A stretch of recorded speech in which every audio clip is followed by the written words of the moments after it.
17 सूत्रीय मुद्दा बा, जैसे चौधरी राजीव सिंह साहब उन्होंने लगौले रहने कि एक आंदोलन चलौने कि यादव आपने आगे टाइटल के लिखल जाए, तो उनके जन्मदिन के 15 अप्रैल के यादव दिवस मनावे का घोषणा हो गई बा। यहाँ से समागम से यादवी झंडा के भी आत्मार्पित कर लिहल गई बा।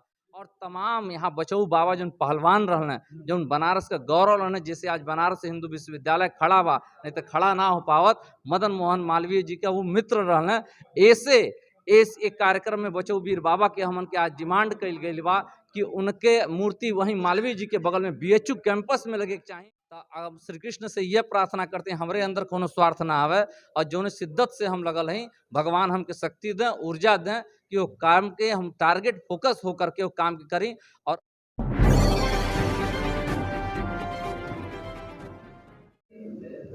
नमस्कार रुआ देखा तानी भोजपुरी न्यूज टाइम। यह वक्त हम बनारस में मौजूद बानी। बनारस में चूंकि काशी जोने के धार्मिक नगरी भी कहल जाला, यहाँ श्री कृष्ण धर्म ट्रस्ट के जौन अध्यक्ष बाणन काली शंकर जी यहाँ मौजूद बाणन, और यहाँ पे एक बड़ा आयोजन करके देश के नामी गिरामी यदुकुल समागम में जोड़ के अपने यदुवंशिन के जोड़ के सम्मानित भी कैलाना।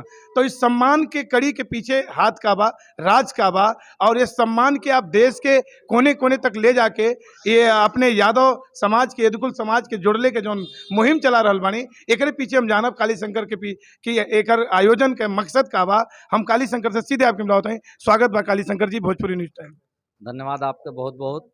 निश्चित तौर पे जो कार्यक्रम का आयोजन का जो उद्देश्य बा, वो उद्देश्य ये कि यदुकुल समाज के लोगन का चौमुखी विकास कैसे होके ओकरे खातिर हमन के काम कल जाए, और ओकरे खातिर समाज के जो प्रतिष्ठित लोग बाना, जो शिरोमणि लोग हमन के बाना, वो लोगन के आज यहाँ हमन के मंच पे बुलौनी, जिससे अपन जो आगामी पीढ़ी है ओके ऊर्जा मिल सके, ओके प्रेरणा मिल सके, जिससे जो यदुकुल समाज बा निश्चित तौर पे जो हमन के पीछे के जो स्वर्णिम भविष्य रहल है, वो भविष्य के जो इतिहास रहल है, वह इतिहास फेनू लिखा है। और वही खातिर सब हमन के कल गई बा। और यहाँ पर योगेंद्र जी आयल रहना, परमवीर चक्र विजेता सुखराम सिंह यादव जी रहना, और तमाम शिरोमणि रहना। हमन का सबसे बड़ा कहना भी बा कि भाई जो यादव जाति बा वो यदुकुल शिरोमणि के लोगों से प्रेरणा लेकर के आगे सीख करके अपन काम करे, और जो हमन के स्वर्णिम इतिहास रहा के दोबारा लिखले के काम करे। और जो हमन के जो 17 सूत्रीय मुद्दा बा, जैसे चौधरी राजीव सिंह साहब उन्होंने लगौले रहने कि एक आंदोलन चलौने कि यादव आपने आगे टाइटल के लिखल जाए, तो उनके जन्मदिन के 15 अप्रैल के यादव दिवस मनावे का घोषणा हो गई बा। यहाँ से समागम से यादवी झंडा के भी आत्मार्पित कर लिहल गई बा। और तमाम यहाँ बचऊ बाबा जो पहलवान रहने, जो बनारस का गौरव रहने, जैसे आज बनारस हिंदू विश्वविद्यालय खड़ा बा, नहीं तो खड़ा ना हो पावत, मदन मोहन मालवीय जी का वो मित्र रहने। ऐसे एक कार्यक्रम में बचऊ वीर बाबा के हमन के आज डिमांड कल गई बा कि उनके मूर्ति वहीं मालवीय जी के बगल में बीएचयू कैंपस में लगे के चाहिए, तब यादवन का सम्मान हुई और उनके गौरव गाथा का सम्मान हुई, सच्ची श्रद्धांजलि हुई।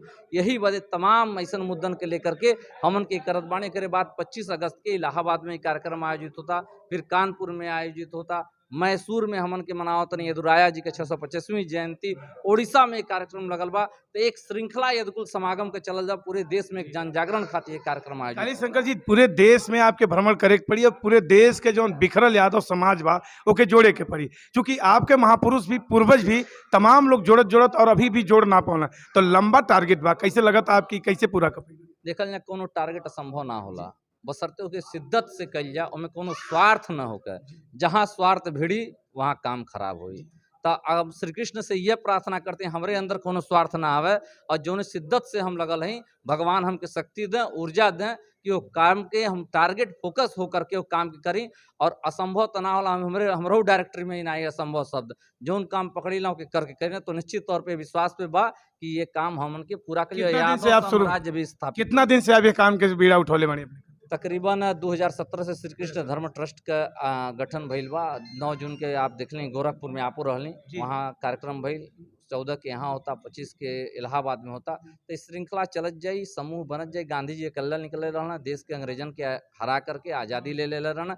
अगर मन में सच्ची श्रद्धा आप लोगों के साथ, सबका आशीर्वाद, तो निश्चित तौर पर हमारा टारगेट पूरा हो। काली शंकर के आप सुनते रहिए बनारस में, काशी में जौन एक बहुत बड़ा बीड़ा अपने कंधे पे उठौले बाड़न यादव समाज के एकत्र करे खातिर और पूरे देश के बिखरल यादव एकत्र होयन। इस संकल्प बा काली शंकर के श्रीकृष्ण महाधर्म ट्रस्ट के माध्यम से देश के नामी गिरामी हस्तिन के जोड़ले के प्रयास करतड़न काली शंकर के। आप सुनत रही भोजपुरी न्यूज टाइम पे।